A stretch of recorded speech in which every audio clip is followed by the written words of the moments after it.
Welcome to Primetime Football, doubleheader Monday Night Football, Game 2 Broncos versus Bengals.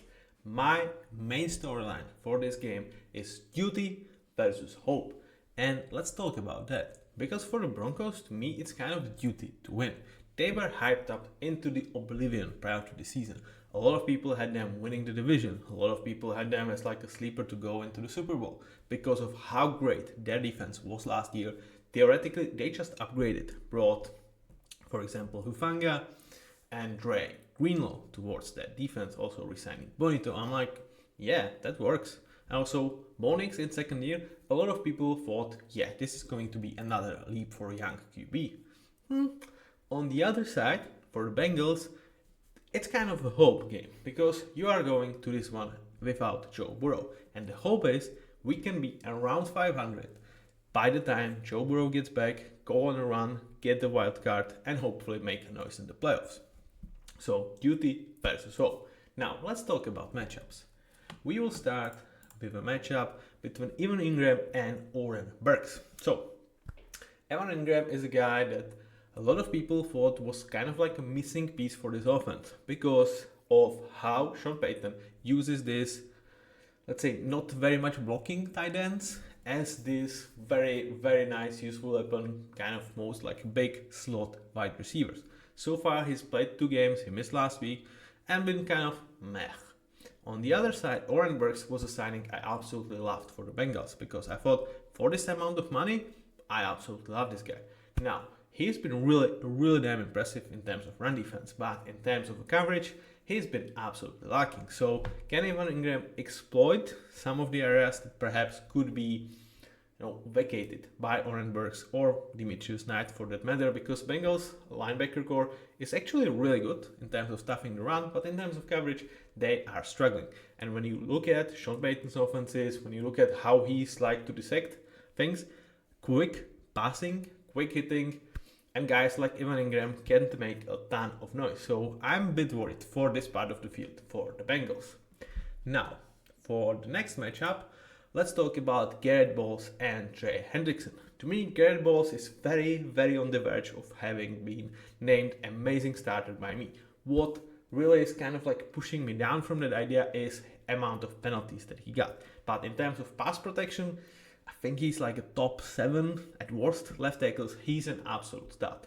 And in terms of run blocking, he's kind of an average guy.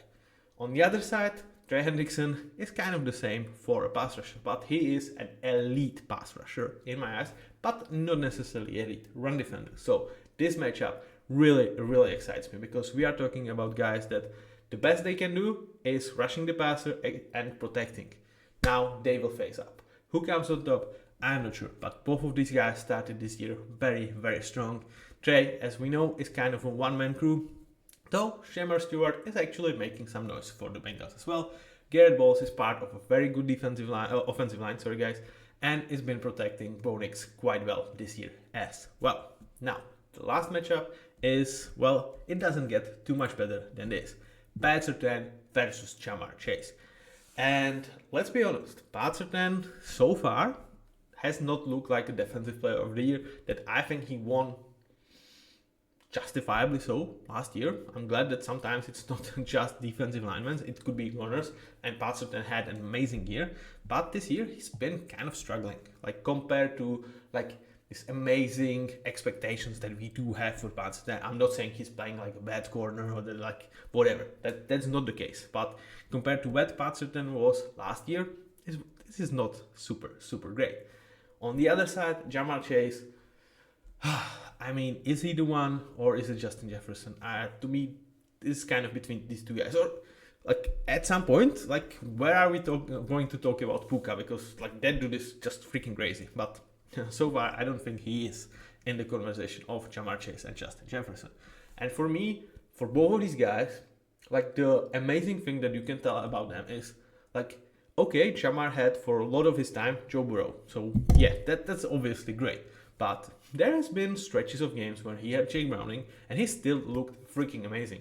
On the other side, Justin Jefferson kind of looked amazing with Carson Wentz, Sam Darnold, JJ McCarthy, Kirk Cousins, Joshua Dobbs. Let's go on and on and on. So like kind of the superpower of these guys to be vocal point of the offense, no matter what the double teams, no matter who is the QB. That's just freaking amazing. And now he's going to face off Pat Surtain. And I'm like, okay, Denver's defense usually leaves Pat on the island. And it's like, okay, you can one-on-one anyone in the game. We trust in you. Now it's Ja'Marr Chase. Will you abandon this plan or will you keep it up? And if so, bring it on. I want to see this matchup. Come on, like let's have several snaps in which we see Trey Hendrickson versus Garrett Bowles and Jake Browning throwing to Ja'Marr Chase that is covered by Pat Surtain. Let's freaking go. I want to see that. Man. Actually, a matchup that, by the pre-match odds, and like we all know who the favorite is. But we know that Jake Browning is not afraid to sling it. So if we luck into a good game at Jake Browning, this could be an interesting one. And definitely in terms of it could be a crapshoot, but if Jake Browning have one of his better days, this could actually be one hell of a game that is absolutely worth staying up till, for me, 6 in the morning. For you guys, probably till midnight. Thank you very much for watching and see you with the next one. This was a primetime football Broncos versus the Bengals. Bye.